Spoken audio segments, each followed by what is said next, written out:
এবার আপনাদের সবার জন্য খুশির সংবাদ হচ্ছে পিনাকি ভট্টাচার্য অচিরেই বাংলাদেশে আসছেন এবং রাষ্ট্রীয় সম্মানে তাকে সম্মানিত করা হবে এবং রাষ্ট্রীয় উপদেষ্টা মণ্ডলীর যে কোনো একটি পদ ওনাকে দেওয়া হবে। ঠিক এমনটি প্রসেস চলছে। প্রিয় দর্শক, তিনি কখন দেশে আসছেন এবং কিভাবে আসছেন সবকিছু আমি খুব সংক্ষেপে ব্যাখ্যা করব কেন আপনারা আজকাল প্রায়ই বলে অনেকদিন ধরে শুনে আসছি ভারত বাংলাদেশকে আক্রমণ করবে না।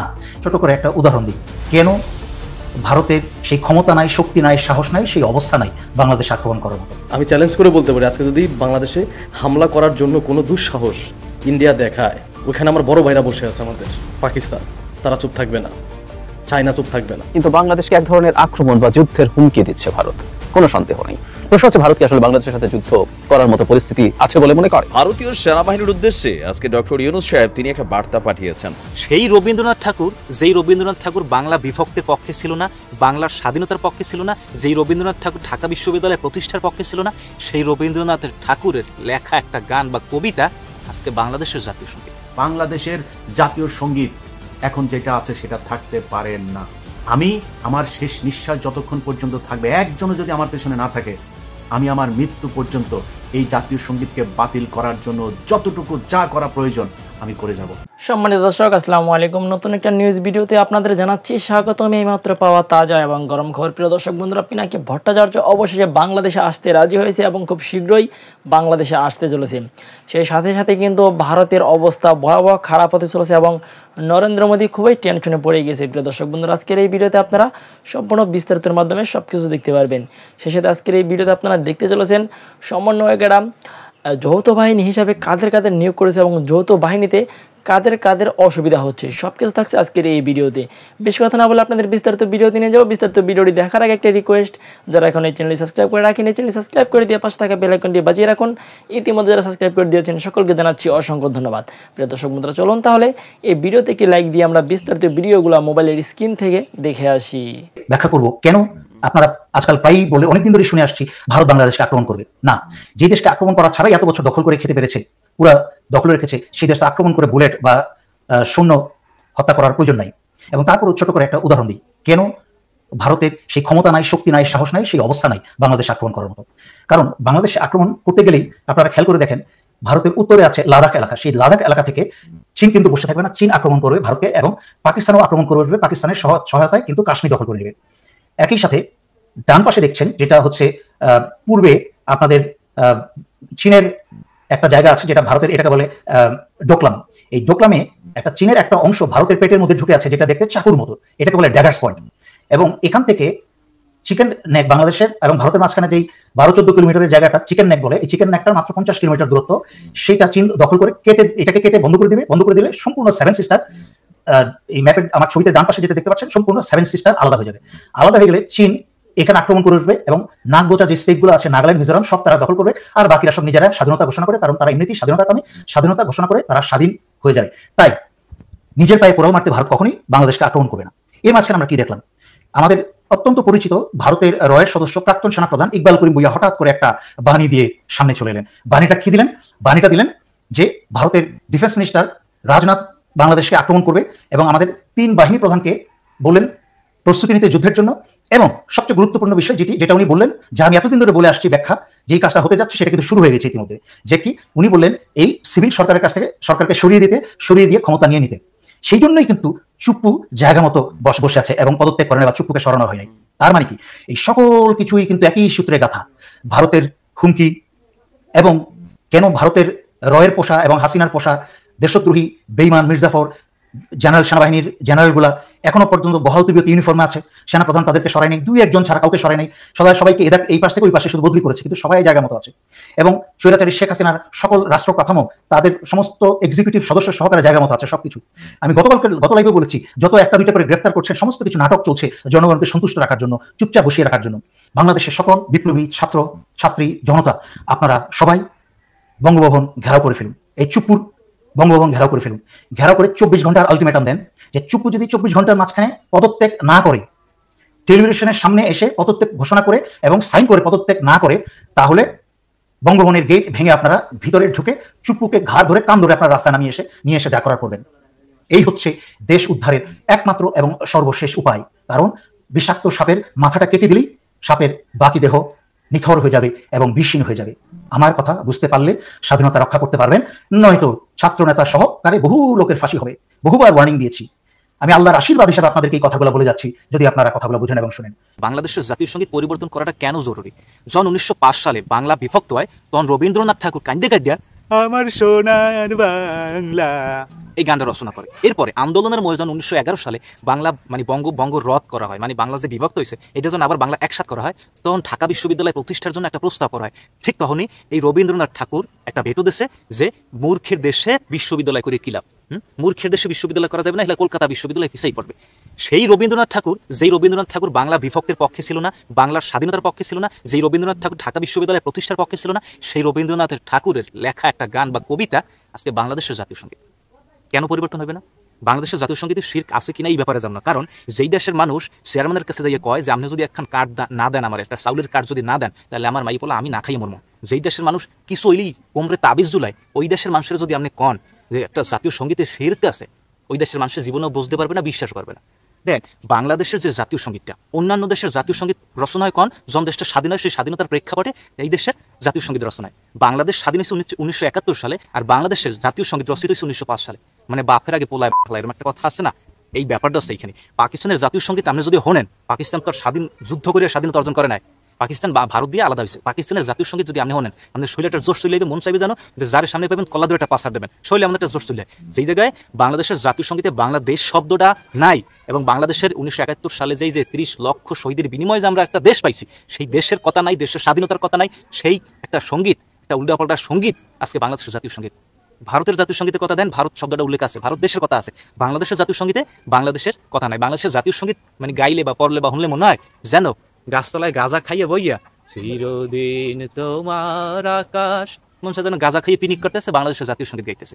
এই জাতীয় সঙ্গীত অনন্ত বিলম্বে পরিবর্তন করা অতীব জরুরি। বাংলাদেশে এমন অসংখ্য কবি আছে, কবি কাজী নজরুল ইসলামের অনেক বিদ্রোহী গান আছে, অনেক মানে শরীরে জোশ আওয়ার মতো গান আছে, যেই গানগুলা বাংলাদেশের জাতীয় সঙ্গীত হওয়ার যোগ্যতা রায়। দেশে ফেরা নিয়ে মুখ খুলছেন পিনাকি ভট্টাচার্য।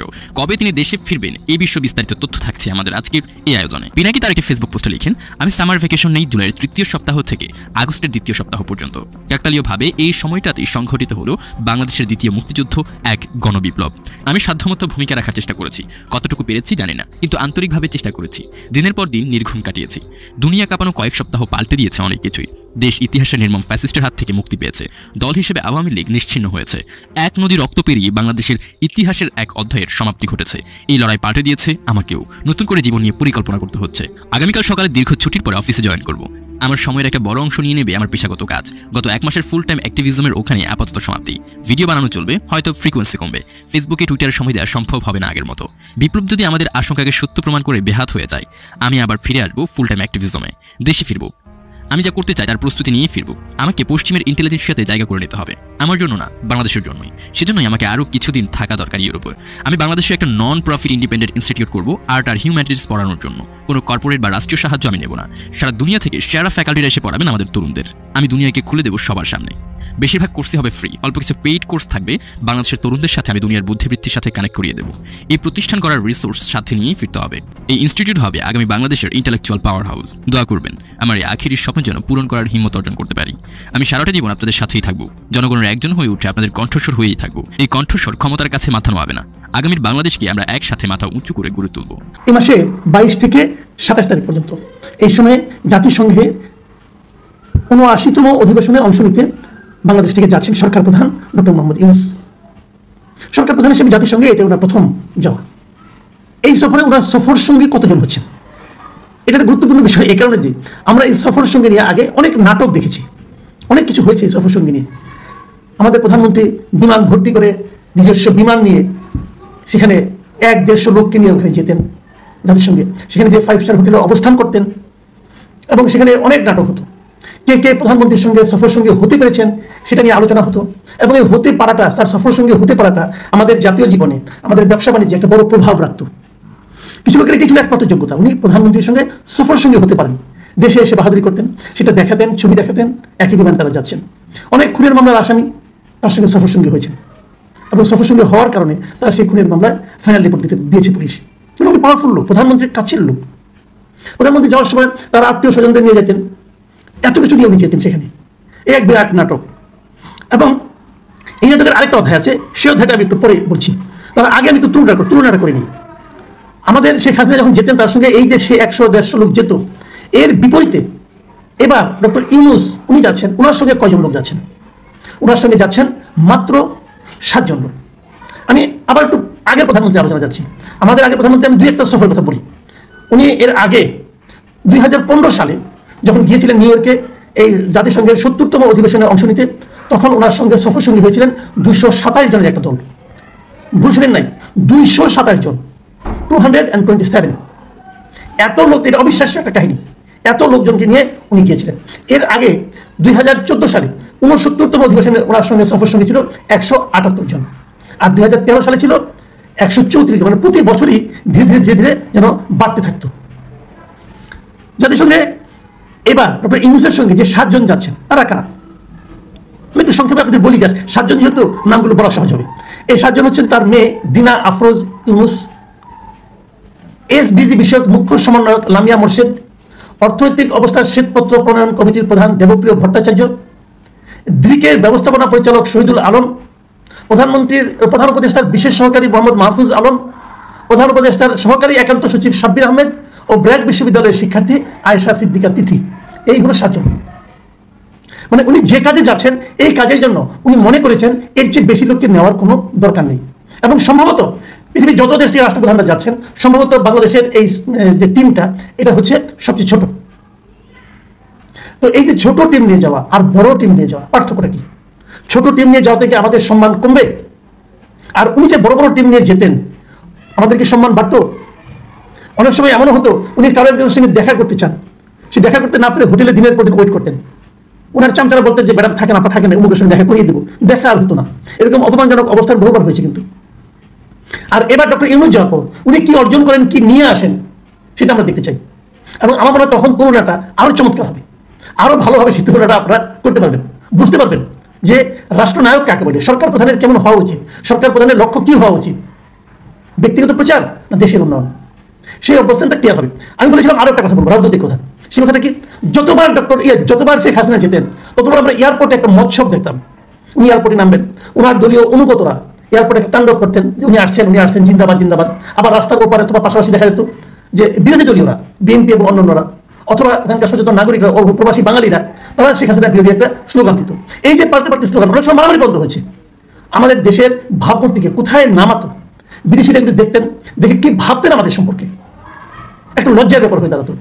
এবং এদের মধ্যে একটা হুড়াহুড়ি করতে এইভাবে দুই পক্ষই, কিন্তু এক পক্ষ ওনার কাছে কে কাছে যেতে পারবেন, কে ওনার সঙ্গে ছবি তুলতে পারবেন, এটা যেমন। আর বিরোধী পক্ষ হতো যে ওনাকে প্রতিরোধ করতে যেয়ে মারামারি হুড়াহুড়ি করতে যেয়ে ওই ছবি আবার বিরোধী দলের নেতাদেরকে দেখিয়ে তার কাছাকাছি হওয়ার একটা প্রবণতা।